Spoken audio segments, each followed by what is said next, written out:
क्या नियंत्रण तो हो गया। इसके बाद बात करते हैं किसानों की समस्या के बारे में। हमारे देश में एक बार मैंने इंटरनेट से खुलाया था, सन 2018 में किसानों की औसत संख्या 7.5 करोड़ है पूरे देश में। समझ रहे हैं? चूँकि अब आपको मुद्रा का मैं बता दूं, आज हर चीज़ मुद्रा पे आधारित हो गई है। पहले हमारे देश में मुद्रा पे आधारित चीज़ नहीं थी, इसीलिए कोई समस्या नहीं थी। लेकिन जब से इन नीति निर्माताओं का राज आया, जिनको आप बड़े बड़े महान नेता कहते हैं, तब से लेकर के आज तक समस्या इस तरह बढ़ गई कि न तो किसानों को मजदूर मिल रहा है और ना ही क्या कहते हैं बेरोजगारों को नौकरी मिल रही। मुद्रा को तो आधार बना दिया गया केवल वस्तुओं का विनिमय करने के, लेकिन उसके निर्धारण का आधार नहीं बनाया गया। इसीलिए अमीर अमीर होता चला गया और गरीब गरीब होता चला जा रहा है।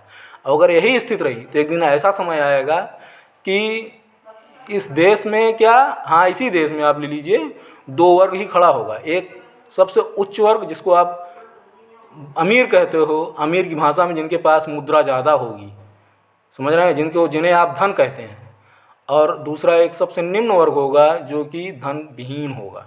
समझ रहे हैं? फिर उसके बाद आइए, अब क्या कहते हैं, किसानों को मुद्रा से अटैच नहीं है डायरेक्ट, कर्मचारी मुद्रा से अटैच डायरेक्ट नहीं है, जवान मुद्रा से डायरेक्ट अटैच नहीं है। कौन कौन अटैच है डायरेक्ट? व्यापारी, कारीगर और वाहन चालक जो मुद्रा से डायरेक्ट अटैच हैं।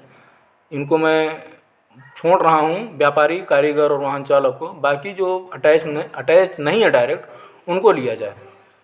देखिए, हमने एक व्यवस्था तैयार की है। क्योंकि हमारे देश में किसानों की संख्या 7.5 करोड़ है, इसलिए इनको वेतन देने की बात मैंने कही है 30,000 रुपये पर मंथ। अब ध्यान सुनिएगा, 30,000 रुपये पर मंथ 7.5 करोड़ किसानों को। फिर उसके बाद मैंने कर्मचारियों को, जवानों को 4 श्रेणियों में बांटा है, ABCD करके।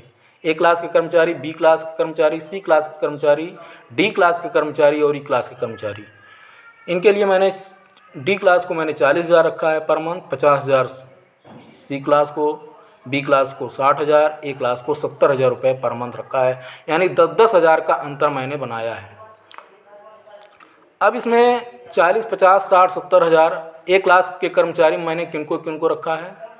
सभी प्रकार के जो UPSC द्वारा एग्ज़ाम होता है, उनसे जो अधिकारी कर्मचारी चुने जाते हैं, जैसे IAS हुए, IPS हुए, IPS हुए, इनको रखा है। फिर उसके बाद मैंने रखा है सभी प्रकार के शिक्षक, चिकित्सक, अधिवक्ता, अभियंता, सहायक न्यायाधीश, जितने हाई कोर्ट के हों, चाहे जिला जज हों, चाहे जो हों, सबको रखा है। फिर उसके बाद सभी प्रकार के प्यून, बाबू, सुपरवाइज़र, इनको उसी श्रेणी के कर्मचारी रखा गया है। D क्लास में क्या कहते हैं, जितने चपरासी हैं उनको रखा गया है। E क्लास में मैंने किसानों को रख दिया है, और F क्लास में मैंने मजदूरों को रखा है। 30,000 रुपये मैंने किसानों को रखा और 40, 50, 60, 70 हज़ार ये कर्मचारियों को रखा, जवानों को रखा। अब आइए इनकी गणना हम करते हैं, ये बजट कैसे निकलेगा।